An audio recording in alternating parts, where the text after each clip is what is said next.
하도록 하겠습니다. 우리 제목 같이 한번 해볼까요? 시작. 오직 한 마음으로 하나님만을 믿고 살자. 작년 2024년 6월에 미국에 있는 한 여론조사 업체에서 여러 분석을 하였는데, 특별히 이 아시아권에 있는 5개 나라들에 대한 국민들의 여러 상황들을 좀 분석했는데, 그 중에 이렇게 종교 비율을 했는데, 한국에는 지금 약 전체 인구의 32% 정도가 기독교가 된다라고 분석이 나왔어요. 현재 우리나라 인구가 약 한 5천 명 정도라고 잡으면 32% 몇 명 정도죠? 대충 한 1,500만 명 정도가 우리가 기독교다라고 볼 수 있는 것입니다. 물론 여기에 말하고 있는 기독교인이 개신교만을 이야기하는 건지 가톨릭과 기타 다른 것들을 포함하고 있는지는 정확하게 알 수 없습니다. 그런데 이 여론조사에서 제가 좀 한 가지 좀 눈에 띄었던 것이 뭐냐면, 32%나 되는 기독교인들 중에서 작년 한 해 동안 타로나 점이나 뭐 이런 것들을 본 사람이 몇 퍼센트쯤 될까요? 그 조사 업체에 하면 32% 중에서 약 30%가 1년 안에 타로나 점이나 어떤 것들을 봤다는 것입니다. 물론 타로나 점 같은 것은 꼭 믿어서 보는 것이 아니고 장난삼아 재미삼아 그냥 한번 해본 것이다 라고 할 수 있을 것입니다. 그런데 우리가 한번 생각해 보면 단순한 문화와 장난으로 치부하기에는 이 30%가 결코 적은 숫자가 아니죠, 그렇죠? 전체 5천에서 32%가 1,500만을 잡으면 1,500만의 30%는 몇 명이요? 약 450만 명이 정도 돼요. 450만 명이라는 것은 절대로 무시할 수 없는 숫자죠, 그죠? 그냥 단순한 호기심이다라는 정도로 치부하기에는 이 숫자가 굉장히 커요. 이런 데이터를 여러분도 한번 생각해 보면 어떤 생각이 드시는지 모르겠습니다. 각자 여러 생각이 들 수 있겠지만 그 중에 한 가지 중요한 질문을 우리가 하나 던져야 되죠. 그 질문은 뭐냐면, 왜 기독교인들이 이런 타로나 점이나 이런 것들을 볼까 하는 것입니다. 왜 이 질문을 던지는 게 중요하냐면, 기독교가 다른 종교와의 좀 차별성이에요. 기독교는 오직 유일신 하나님만을 믿고 오직 예수님만 믿어야지만 예수님 안에서만 구원이 있다라고 하는 종교가 기독교예요. 따라서 예수님을 믿는다는 것은 예수님 그 안에서만 답을 찾겠다는 것. 그런데 그렇게 그런 예수님을 믿는 사람들이 왜 점을 볼까? 이 질문이죠. 근데 사실 다른 종교에서는 이게 별로 아무런 문제가 되지도 않아요. 제가 다른 종교를 정확히 잘 모르기 때문에 말하는 게 좀 부담스럽지만, 다른 종교에서는 자기가 믿고 있는 신이 한 명, 아니 2명, 3명, 많으면 많을수록 좋지 별로 한 분에 대한 부담감을 갖고 있지는 않아요. 그냥 많으면 좋은 거예요. 저는 이야기는 모르겠지만 제가 옛날에 서울에서 4층 빌라에서 살 때가 있었어요. 그 빌라는 꼭 한 달에 한 번씩 모여서 같이 청소를 이렇게 했었는데, 그때 이렇게 청소를 하면서 여러 사람을 알게 되는데, 제가 몇 번 참석하여서 이제 제가 교회 부목사라는 것을 알게 되었어요. 그때 2층에 사는 한 아저씨가 되게 좋아하시는 거예요. 왜 그렇게 좋아하시냐니까 생각해 보라고. 이 건물 1층에는 할머니가 사시는데 불교를 한 3, 40년 믿었던 할머니예요. 불심이 아주 가득한 분이에요. 2층에는 자기가 사는데 자기도 또 가톨릭을 한 2, 30년 믿었어요. 그 다음에 3층에는 목사가 있어요. 그러니까 그 아저씨 말에 의하면 이 빌라는 이제 아무 문제가 없다는 거예요. 뭐 어떤 나쁜 게 들어와도 이 정도 세계의 종교로서 철벽을 치면 여기 사는 사람은 아무런 문제가 없으니까 너무 좋다는 거예요. 잘 될 일만 됐다는 거예요. 이거죠 바로. 그러니까 타 종교를 믿는 사람들의 생각은 바로 여기에 있는 거예요. 그러니까 굳이 한신 의미 없는 거예요. 많으면 많을수록 좋고, 그 많아서 내가 아무런 문제 없이 살면 모든 게 오케이가 되어지는 거예요. 하지만 기독교는 달라요. 기독교는 유일신을 믿고 예수님만 믿어야 구원을 받을 수 있다라는 그 특별한, 어쩌면 그래서 세상 사람들이 독선이다라고까지 할 만큼의 진리를 걸어가는 거예요. 따라서 이런 기독교를 믿는 사람들은 예수님만 믿고 그 안에서 답을 찾아야지 굳이 점을 보거나 타로를 본다는 것은 이것은 뭐 장난으로 해봤거나 같이 간 사람들 때문에나 뭐 어쩔 수 없다거나 문화적으로 했다라고 하기에는 좀 변명에 문제가 있는 거예요. 그렇다면 우리가 하나만 좀 더 생각해 보자면 왜 기독교인들이 이런 걸 볼까? 우리가 유추해낼 수 있는 가장 정확한 답 하나는 바로 그들이 믿고 있는 하나님만으로는 부족하다는 거죠. 그렇죠? 그들이 예수님만 믿는데 예수님만 믿어서 모든 것들이 다 문제가 없으면 굳이 그런 걸 안 해요. 그렇죠? 그런데 지금 뭐예요? 굳이 내가 그걸 하겠다는 거는 예수님만 믿는 것으로는 뭔가 부족하다는 거예요. 부족해서 그 부족함을 지금 그것으로 채워서 내가 뭘 해보려고 한다는 거. 좀 답이 되는 것 같습니까? 충분히 이해가 될 것 같죠, 그렇죠? 이렇게 생각해 볼 수 있는데 이런 모습은 지금 우리가 살펴보고 있는 말라기에서도 동일하게 이스라엘 백성들에게 나타나는 현상 중에 하나예요.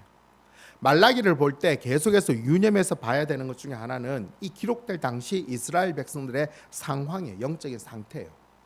처음에 말씀드렸죠, 그죠? 이스라엘 백성들이 포로에서 돌아왔어요. 세상 어떤 나라에도 유례가 없는 놀라운 일이었죠, 그죠?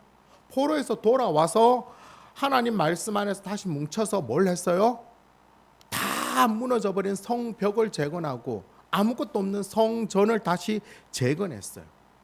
이것으로 정말 엄청난 일이에요. 이제 뭔가 자신들에게 새로운 일들이 일어날 것 같은 기대로 한껏 부풀러 올랐어요. 하지만 현실은 어때요? 아무것도 달라지지 않고 오히려 성벽을 짓고 성전을 재건하는 바람에 가난한 자들은 더 힘들게 되어지는. 그래서 사회적으로는 부익부, 빈익부 현상이 더욱더 첨예하게 극대화되어져서 많은 사람들이 힘들어하는 지경에까지 이르게 된 거예요. 사회가 이런 상황이 지속되자 당연히 나타나는 현상이 어떤 걸까요? 그들이 정말 철석같이 믿고 있던 하나님을 향한 기대가, 하나님을 향한 믿음이 흔들리기 시작하는 거예요. 하나님을 향한 기대와 믿음이 뭐로 바뀔까요? 하나님에 대한 원망, 실망, 그리고 무관심으로 바뀌어지는 거예요. 뭔가 잔뜩 기대했는데 기대한 것만큼 되어지지 않으니까 그 반대급부의 것들이 많이 나타나지는 거예요. 지금까지 그렇게 믿어왔던 하나님에 대한 실망과 원망, 근데 이것 속에 계속 살 수가 없어. 왜? 삶을 불안하니까, 힘드니까 뭔가 마음을 의지할 때가 있어야 되는 거예요. 그러니까 하나님은 아니고 뭔가 마음을 의지해야 되고 마음을 정말 줘야 될 것이 있다면 그들의 눈은 다른 데로 어디로 갈까요? 그때 당시 그 지역 사람들이 믿었던 또 다른 신으로 가는 거. 그게 우리가 알고 있는 우상과 같은 것입니다. 그렇다고 하나님을 완전히 버릴 수는 없죠. 그래서 일단 하나님을 믿는 부분에 있어서는 지금까지 해온 것처럼 그냥 대충 해요. 특별한 문제가 없지. 하지만 전적으로 믿지는 않죠.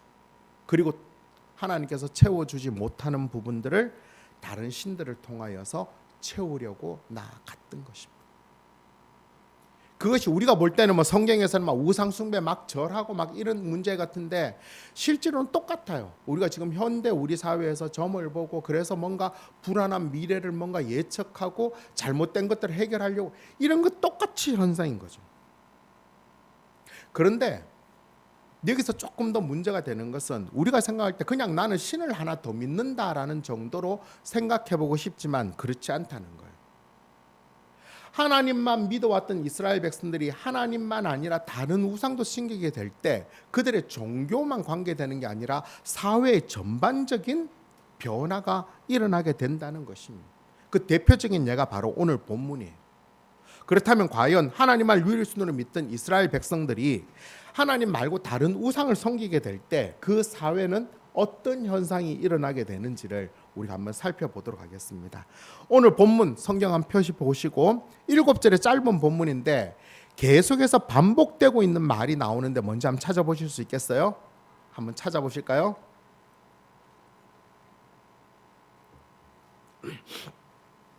어떤 게 눈에 보이나요?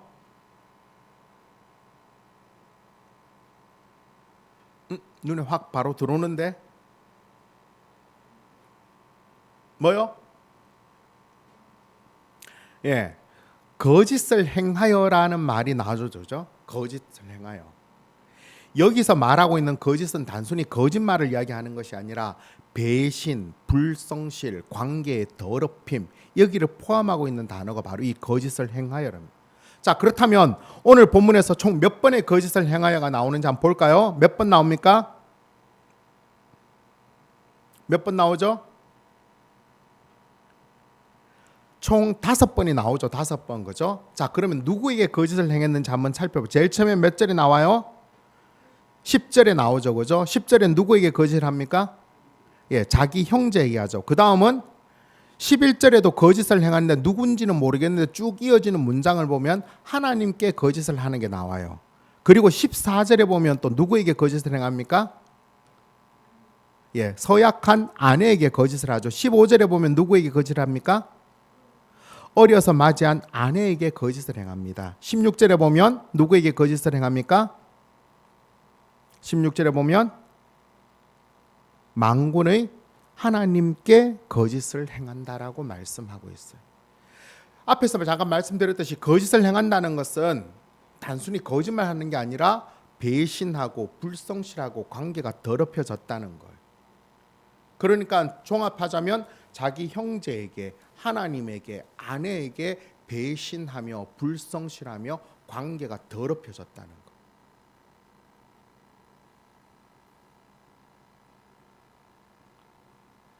어떻게 됐다는 걸까요? 한마디로 표현하면 사회가 다 깨어져 버렸다는 거죠. 조금 더 구체적으로 한번 들어가 볼까요? 먼저 10절 말씀 우리 다시 한번 같이 한번 보겠습니다. 10절 시작. 우리는 한 아버지를 가지지 아니하였느냐? 한 하나님께서 지으신 바가 아니냐? 어찌하여 우리 각 사람이 자기 형제에게 거짓을 행하여 우리 조상들의 언약을 욕되게 하느냐?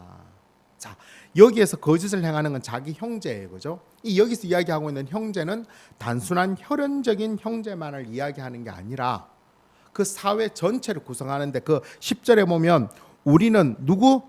한 아버지를 가지고 않았냐? 그리고 한 하나님께서 지으신 바가 아니냐? 이 말씀은 한 아버지를 이야기하는 누굴까요?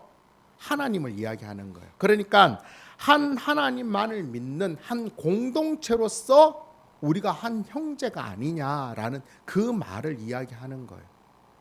한 형제 자매라는 거죠. 그것이 곧 뭐예요? 조상들의 언약이에요. 조상들의 약속. 우리는 다 한 형제 자매다라는 거예요. 그런데 하나님만이 참 신이 아니라 다른 신을 믿게 될 때, 우상을 섬기게 될 때 이런 한 아버지, 한 하나님 안에서의 형제 자매의 관계는 깨어져 버리는, 배신이 되어져 버린다는. 구체적으로 이게 어떤 모습일까라고 할 때 우리 느헤미야 보면 이 비슷한데, 느헤미야는 포로에서 돌아와서 성벽을 재건하는데 그때 당시 일이에요. 느헤미야 5장에 보면 나오는 내용인데, 이때는 이스라엘 총독으로 임명된 느헤미야를 중심으로 포로에서 귀환한 자들이 예루살렘 성벽을 재건하는 당시였어요. 포로에서 돌아올 때는 비록 포로 신분이었지만 그 땅에서 몇 년 있었어요? 길게는 70년까지 있었어요. 그러니까 뭐라도 좀 챙겨올 수 있었겠죠, 그죠? 뭐라도 챙겨와서 고국에 돌아와서 그것 갖고 좀 사는데, 근데 성벽을 재건하다 보니까 별다른 경제활동을 할 수가 없는 상황이에요. 시간이 지나면 지나고 또 성벽이 완성되지 못할 때까지는 엄청난 경제적 고통으로 많이 힘들어했어요. 그러다 보니까 당연히 어떤 일이 벌어져요? 먹기 위해서는 뭐가 필요해요? 돈이 필요하죠, 그죠? 또 식민 지배를 받고 있었기 때문에 세금을 내기 위해서 돈이 필요한 거예요. 그래서 돈이 없는 자들은 그 돈을 빌리는 거예요. 누구한테? 돈 있는 사람한테 빌리는 거예요.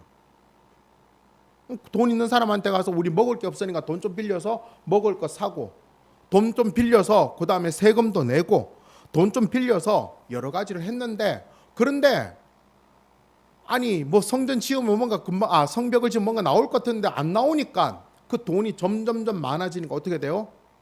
돈을 갚아야 되죠. 근데 갚을 수 있는 방법이 없어요. 그럼 어떻게 해야 돼요? 뭐 배째라 이래야 되나요? 그때 일이 어떠냐면 이 돈을 빌린 자들의 자식을 종으로 팔아야 됩니다. 참담하죠, 그죠? 이런 현상이 벌어질 때 그 일을 당한 가난한 사람들이 총독 느헤미야에게 이렇게 고백합니다. 우리 느헤미야 5장 5절 같이 읽어볼까요? 시작. 또 들으는 이렇게 탄식한다. 우리의 몸이라고 해서 유다인 동포들의 몸과 무엇이 다르냐? 우리의 자식이라고 해서 그들의 자식과 무엇이 다르단 말이냐? 그런데도 우리가 우리 딸을 종으로 팔아야 하다니 우리의 딸 가운데는 벌써 노예가 된 아이들도 있는데 밭과 포도원이 다 남의 것이 되어서 우리는 어떻게 손을 쓸 수도 없다. 돈이 많은 유대인이나 돈이 없는 유대인 같은 유대인 한 형제인데, 그런데 문제는 뭐야 하냐면 바로 높은 이자 때문이었다. 돈이 많은 유대인들이 돈이 없다는 걸 뻔히 알고 그들이 돈 나올 데가 없다는 걸 알고는 높은 이자를 쳐서 돈을 빌려준 거예요. 그리고는 그 돈을 못 갚자 그 자식들을 종으로 노예로 팔아버리게 됐다는 것입니다. 높은 이자로 돈놀이를 할 만큼 부자들은 뭘 생각하는 거예요? 형제고 자매고 이런 거 필요 없다는 거예요. 하나님 아무도 필요 없다는 거예요. 뭐만 있으면 되는 거예요? 돈만 있으면 모든 문제가 다 해결되어지는 거예요. 그런데 이스라엘 백성 전체가 한 하나님을 믿고 율법을 지킬 때는 이런 일이 가당해요, 안 해요? 이런 일이 불가능한 거예요. 그렇게 높은 이자로 돈을 빌려주는 걸 율법에서 금하고 있어요. 그리고 같은 이스라엘 민족을 종이나 노예로 파는 것조차도 금했어요. 그런데 이스라엘 백성들이 하나님만 믿지 아니하고 뭔가 하나님 불편하니까 다른 우상들을 막 섬기니까 이제는 뭐가 중심이 되어지는 거예요? 돈이 중심이 되어지는 거예요.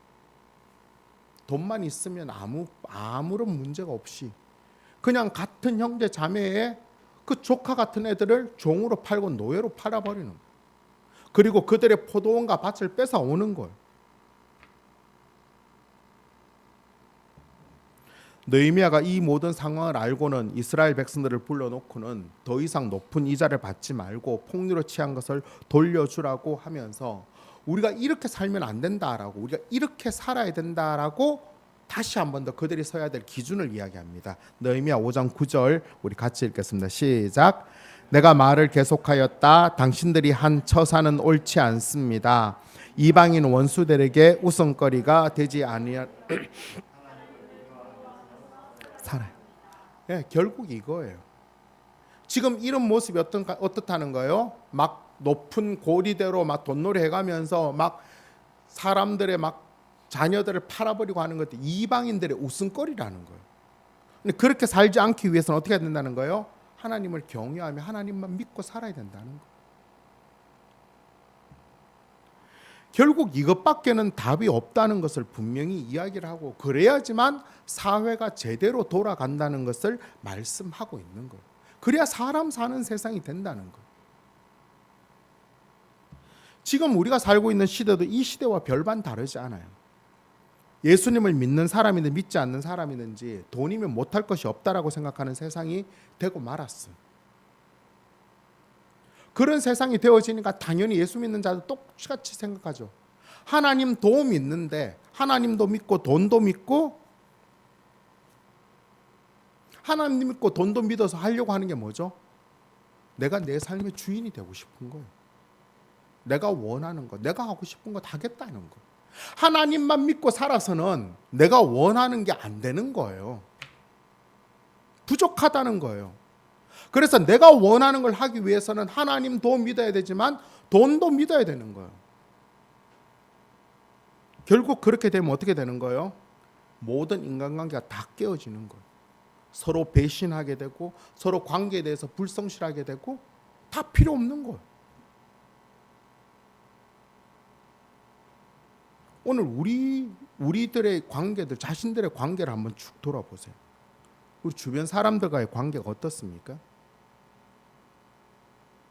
세상과의 사람들은 그냥 자기 유익에 의한 관계만 형성되어지는 거예요. 옆에 사람들이 자기에게 유익이 되면 그 사람과 만나고 그 사람 관계하지만 유익이 되어지지 않으면 다 필요 없는 거예요.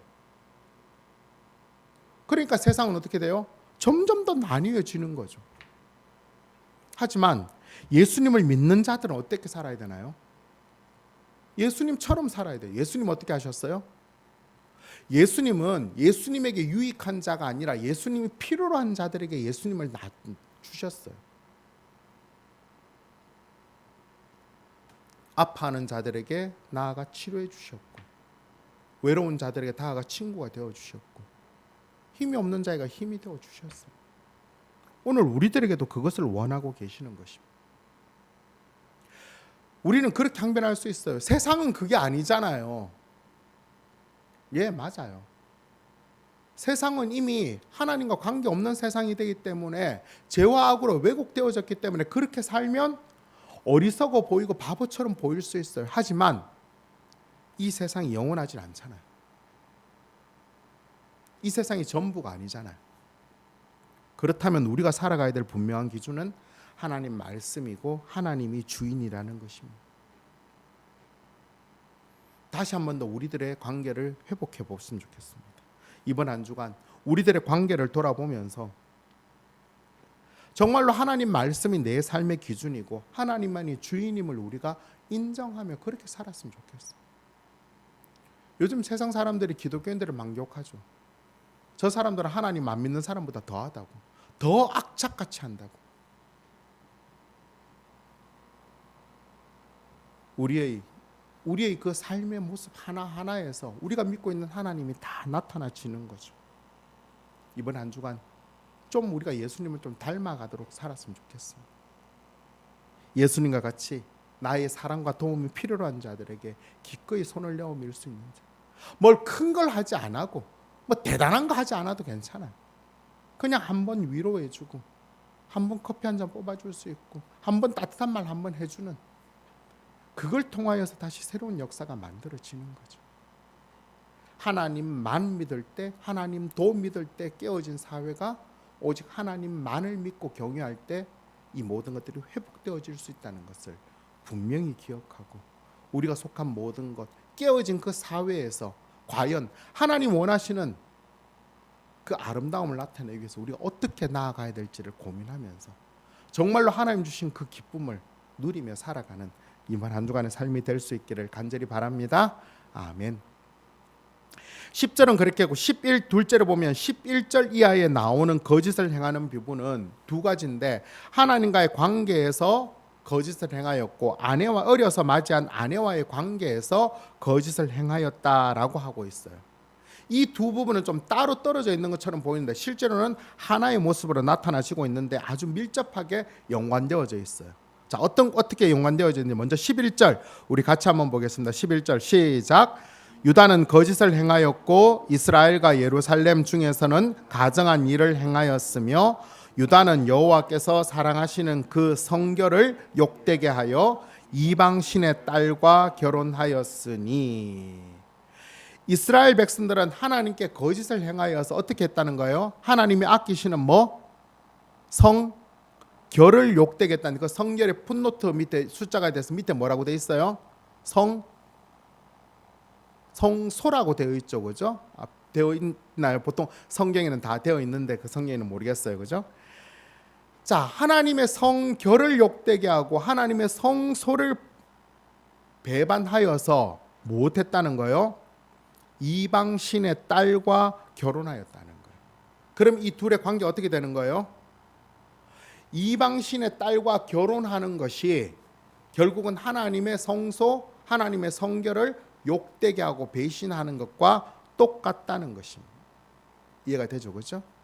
이스라엘 백성들이 이방신의 딸과 결혼하는 것이, 그 이방신의 딸과 결혼하는 것이 도대체 하나님께서 아끼시는 성소를 욕되게 하는 것과 도대체 무슨 관계가 있을까요? 이 부분은 우리가 알아야 되는 거죠. 이방 신의 딸과 결혼하는 것과 하나님께 아끼시는 성소를 욕되게 하는 것, 어떤 관계가 있을까? 이렇게 보시면 돼요. 하나님께서 포로에 이스라엘 백성들에게 성전을 다시 예루살렘 성전을 다시 짓게 하셨어요. 왜? 뭐 하기 위해서요? 하나님께 예배드리기 위해서.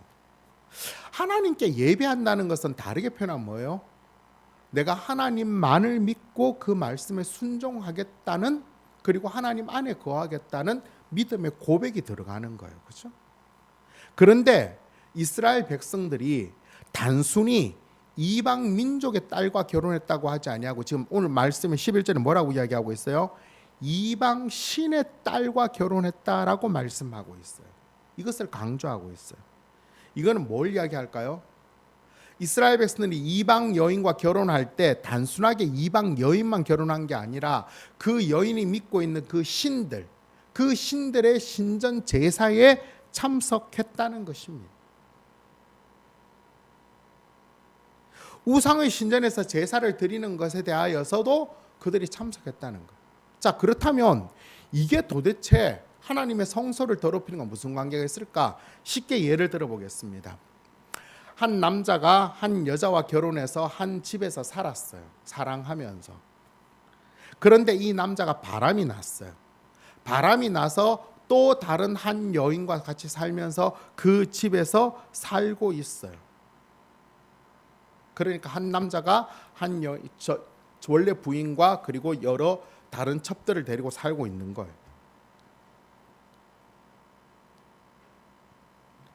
그 남자가 다른 여인과 같이 살면 그건 단순하게 그냥 사는 개념이 아니라 처음에 아내로 맞았던 그 아내의 사랑을 뭐 하는 거예요?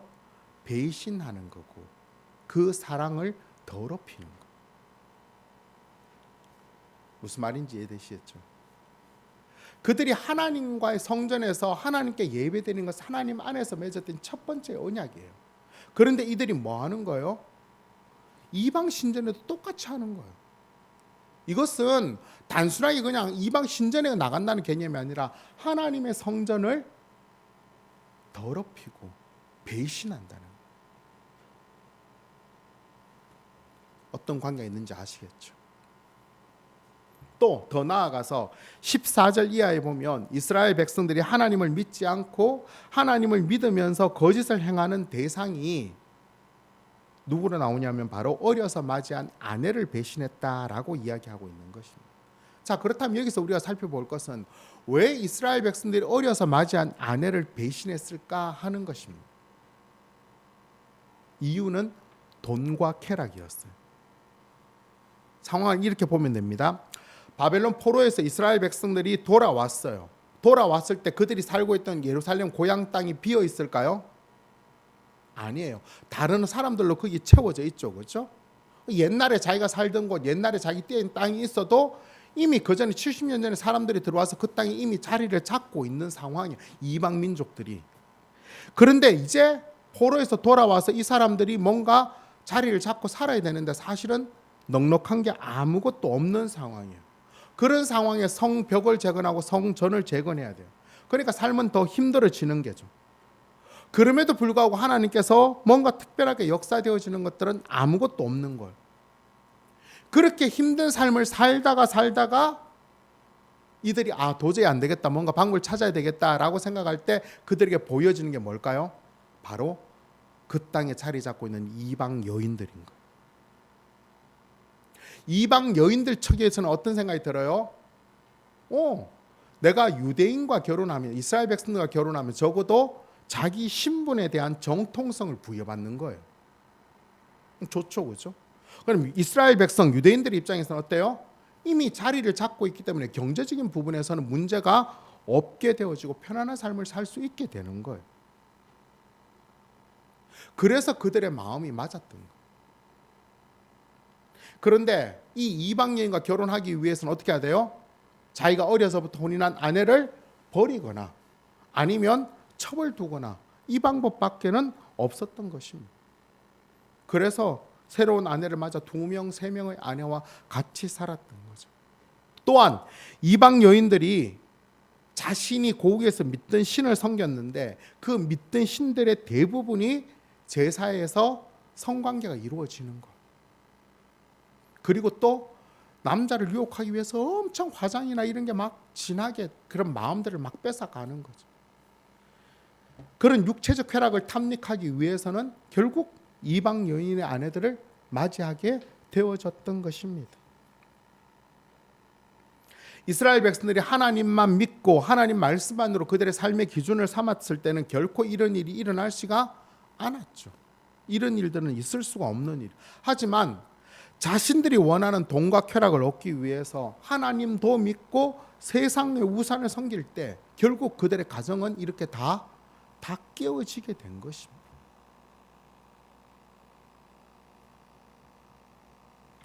하나님께서는 어려서 얻은 아내에게 거짓을 향하며 배신한 이스라엘 백성들에게 너희가 지금 무엇을 놓치고 있는지, 무엇을 깨뜨린 것에 대해서 분명하게 이야기하는데 이렇게 얘기합니다. 첫 번째로 14절에 보면 이스라엘 백성들이 얻은 아내는 하나님이 증인이 된 짝이며 서약한 아내라는 것입니다.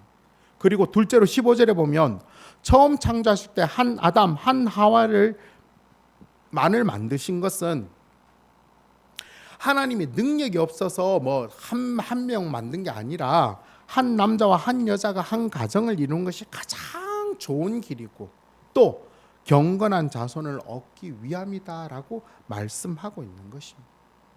여기서 경건한 자손이라는 것은 하나님의 질서와 말씀을 기준으로 삼아가는 후손들이 계속해서 이어지게 되는 거예요. 그것이 하나님께서 이 땅에 하나님을 믿는 사람들에게 주신 가장 최상의 길이라는 최상의 길. 이렇게 하나님만을 믿고 하나님 말씀에 순종해야 됨에도 불구하고 오직 돈과 쾌락을 쫓아 얻은 아내를 이스라엘 백성들은 버려버린 거예요.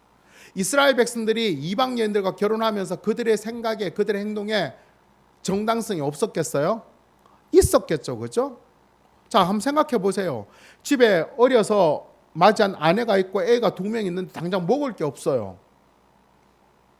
계속 굶어요. 어떻게 해요? 그런데 이방 여인 하나 결혼하면 그 여인에게 있는 돈 가지고 여기가 배불리 먹어요. 어떻게 해야 돼요? 당장 세금 낼 돈이 쫓겨나야 되고 아프고 병들고 이러면 이 돈 없으면 아무것도 안 되는 거예요.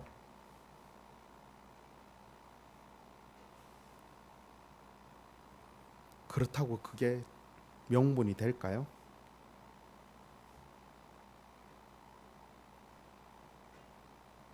명분이 될 수는 없는 것입니다.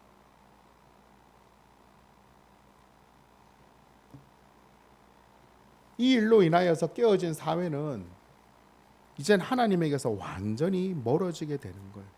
오늘 본문 13절 우리 같이 한번 읽어볼까요? 13절 시작. 너희가 이런 일도 행하나니 곧 눈물과 울음과 탄식으로 여호와의 제단을 가리게 하는도다. 그러므로 여호와께서 다시는 너희의 봉헌물을 돌아보지도 아니하시며 그것을 너희 손에서 기꺼이 받지도 아니하시거늘. 그렇게 남편에게 이혼당하고 무시당하고 버림받은 아내들이 그 답답하고 억울한 마음을 어디에 와요? 하나님의 제단 성전에 와서 하는 겁니다. 어떻게? 눈물과 울음과 탄식으로 하나님 앞에 기도하는 것입니다. 그 눈물과 울음과 탄식이 하나님 앞에 상달되어서 하나님의 제단에 가득 차게 되는 거예요.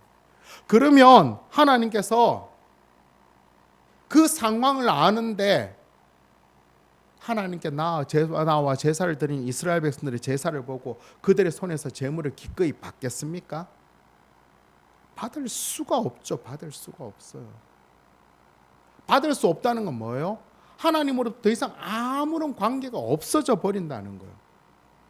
그러면 이스라엘 백성들에게 더더욱 아무런 소망이 없다는 거예요. 정말 심각한 상황이죠. 회복될 수 있는 길조차도 다 막혀버렸다는 거예요. 오늘 우리가 살고 있는 때도 마찬가지죠. 우리가 사는 세상도 하나님만으로는 부족한 게 참 많아요. 우리가 생각할 때 하나님만으로는 부족하기 때문에 하나님 도하고 다른 것도 채우는 게 훨씬 더 잘할 수 있을 것 같아요. 그렇게 하면 훨씬 하나님 도 잘 섬길 수 있을 것 같은 생각이 들어요. 하지만 우리들의 그런 얕은 잔머리가 결국 하나님과의 관계를 단절시켜 버리는 거예요. 아무런 의미가 없는 헛수고와 노력이 될 따름.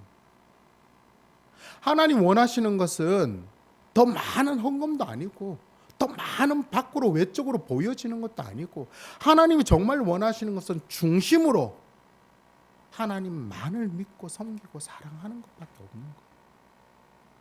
하나님이 전부가 안 되면 아무런 의미가 없다는 것입니다. 오늘 우리들의 삶이 어떻습니까? 나름 열심히 하나님을 믿고 열심히 산다고 하는데도 여전히 힘들고 지치고 뭔가 불안하고 뭔가 채워지지 않는 공허한 갈증이 있습니까? 그 갈증이 있다는 것은 하나님만으로 부족하다는 거예요. 그렇다면 다시 하나님과의 관계 속에서 그 부족함을 채워야 되는데, 우리는 그 부족함을 어디에 채워요? 다른 데서 채워서 넣으려고 하는 거예요. 그러면 결국 깨어져 버리는 거예요.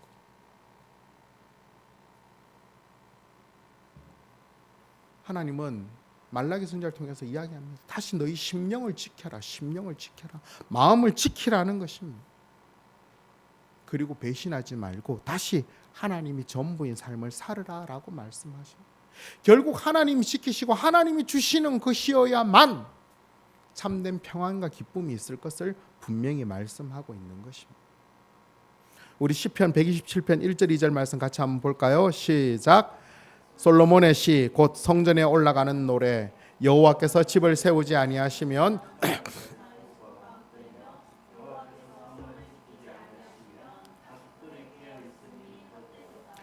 너희가 일찍이 일어나고 늦게 누우며 수고의 떡을 먹음이 헛되도다. 그러므로 여호와께서 그의 사랑하시는 자에게는 잠을 주시는도다.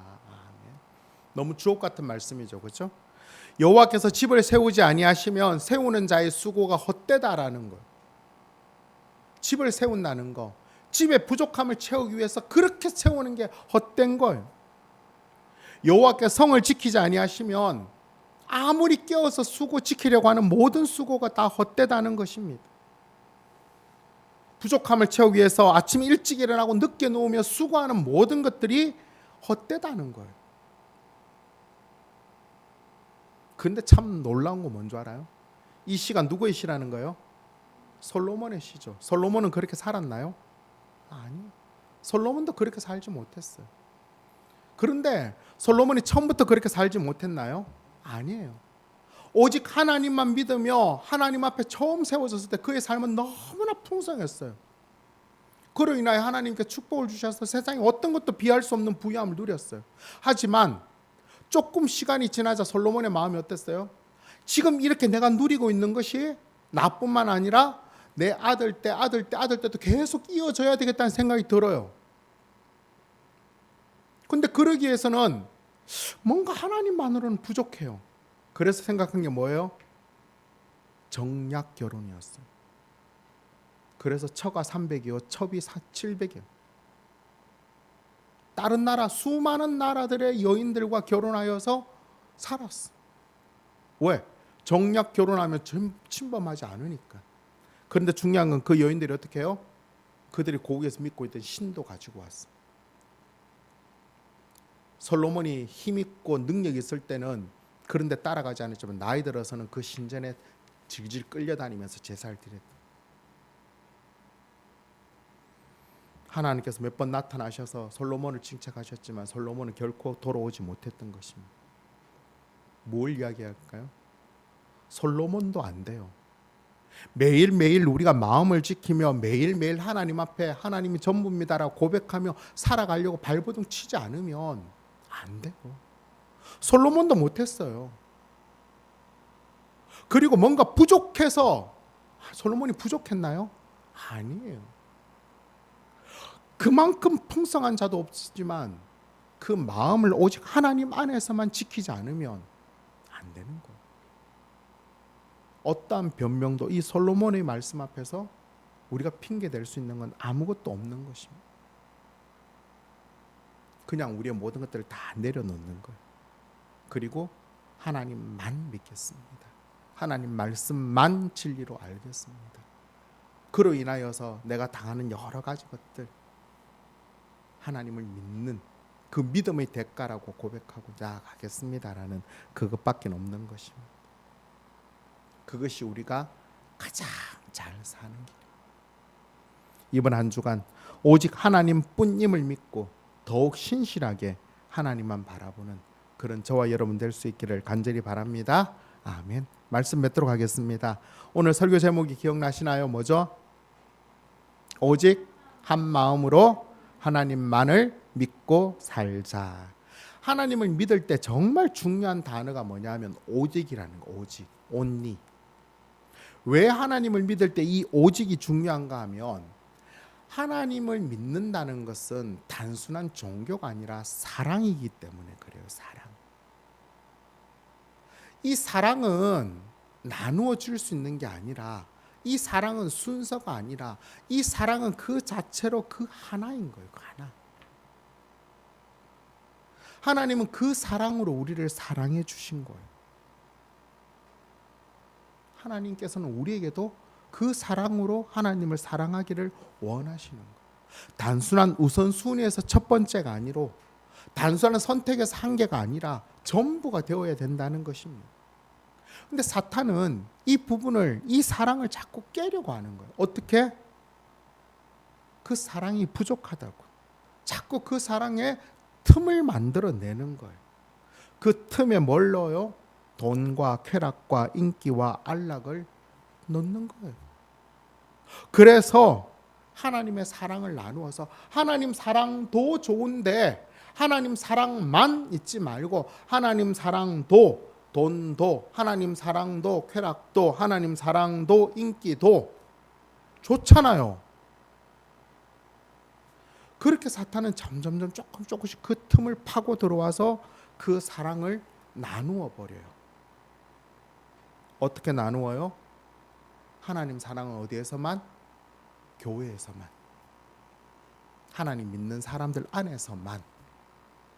나머지 사랑은 세상에서 내가 원하는 것. 그렇게 이원론적인 삶으로 자꾸 하나님의 것들을 나눠버려요. 그로 인하여 세상은 점점 깨어지게 되고 세상은 황폐화되어지고 관계는 점점 더 배신감이, 누구도 아름답다고 할 수 없는 세상이 되어져 버려요. 그래도 그런 세상을 위해서 뭐라고 생각해요? 어쩔 수 없지 뭐. 그러나 하나님께서 원하시는 세상은 그게 아닌 것입니다. 오늘 특별히 우리가 14주년 기념 예배로 드립니다. 처음 이 교회를 시작할 때 제가 가졌던 한 가지 소망, 정말 억지로 예수님을 믿는 게 아니라, 할 수 없어서 예수님 믿는 게 아니라, 뭐 목사 딸이기 때문에, 목사 가정이기 때문에, 오랫동안 예수님 믿어왔기 때문에 그렇게 예수 믿는 게 아니라 예수 믿는 게 정말 좋은 거. 뭐 예수님 돈을 매일 안 갖다 줘도, 나를 성공으로 맨날 안 이끌어가도, 내가 뭐 장래가 보장되도록 모든 것들을 안 채워줘도, 그러나 나를 가장 사랑하시는 예수님, 그 예수님 한 분만으로 너무 기뻐하는 그런 교회가 되어지기를 소망합니다. 그 사랑이 당당해지는 그런 교회. 다시 우리가 그 처음 하나님을 사랑해야 되는, 처음 하나님을 믿어야 되는 그 마음이 우리 속에 회복되어지기를 원합니다. 그 소망은 오직 전부의 사랑으로 하나님만을 믿고 하나님 말씀만 순종할 때 가능합니다. 다시 우리들의 마음을 좀 새롭게 했으면 좋겠습니다. 정말 가장 중요한 게 뭘까? 가장 중요한 게 뭘까? 하나님과의 사랑과 하나님과의 관계인 것입니다. 우리가 누려야 될 진정한 구원의 기쁨을 우리가 분명히 알고 그 구원의 기쁨을 풍성히 누리며 이 땅에서 우리가 하나님의 사람으로 그렇게 살아가는 것입니다. 이 땅은 영원하지도 않아요. 이 땅이 전부지 않아요. 우리에겐 영원한 삶이 분명히 있고 영원한 삶의 주인은 하나님이시며 이 세상의 주인도 하나님이십니다. 우린 세상에서 그 영원한 삶을 누리며 살아가는 자들입니다. 우리가 누려야 될 그 천국의 기쁨과 평안들을 마음껏 풍성히 그렇게 누리며 살아가는, 그리고 우리가 하나님만을 믿음으로 말미암아 우리가 속한 곳에서 아름다운 하나님의 그 세상, 하나님께서 만드신 사회의 그 아름다움들을 회복시켜 나가는 그런 귀한 하나님의 사명을 잘 감당하는 저와 여러분 우리 모두 되시기를 예수님의 이름으로 축원합니다. 아멘. 오늘 이 말씀을 생각하면서 부르기를 원하는